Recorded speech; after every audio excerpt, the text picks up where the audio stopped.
Europe Matin, matinale spéciale Élysée 2022.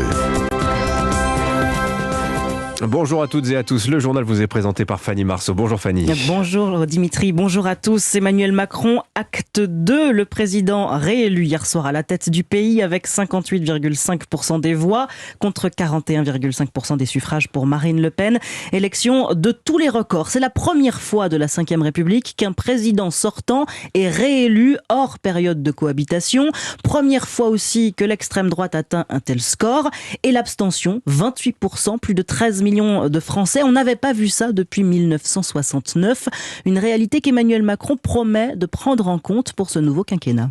Mes chers compatriotes, c'est avec ambition et bienveillance pour nous tous que je veux pouvoir, à vos côtés, aborder les 5 années qui viennent. Cette ère nouvelle ne sera pas la continuité du quinquennat qui s'achève, mais l'invention collective d'une méthode refondée pour 5 années de mieux, au service de notre pays. Alors il nous faudra être forts, mais nul ne sera laissé au bord du chemin. Voilà, 5 années de mieux, c'est la promesse d'Emmanuel Macron, donc il se veut rassurant. Bonjour Jacques Serret. Bonjour. Jacques, le président est face à une France fracturée.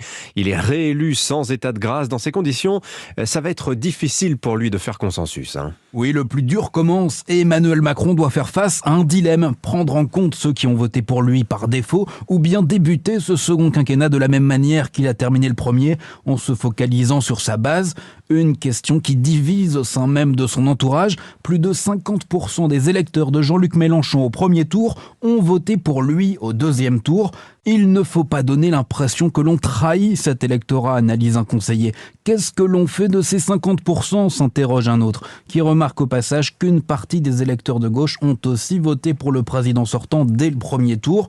D'une façon ou d'une autre, ça nous oblige, analyse un proche du chef de l'État, expression utilisée par Emmanuel Macron lui-même dans son discours au Champ de Mars. Je veux dire que j'ai conscience que ce vote m'oblige. Je ne suis plus le candidat d'un camp, mais le président de toutes et tous. Alors, désir sincère de rassembler ou vœu pieux, Emmanuel Macron avait dans son programme certaines réformes impopulaires à gauche, comme celle des retraites. Un lieutenant du président ne cachait pas son souhait de passer à l'action rapidement. C'est le principe de l'élection. Il y a un vainqueur et il doit appliquer son projet. Une nouvelle ère du « en même temps » qui s'ouvre pour Emmanuel Macron.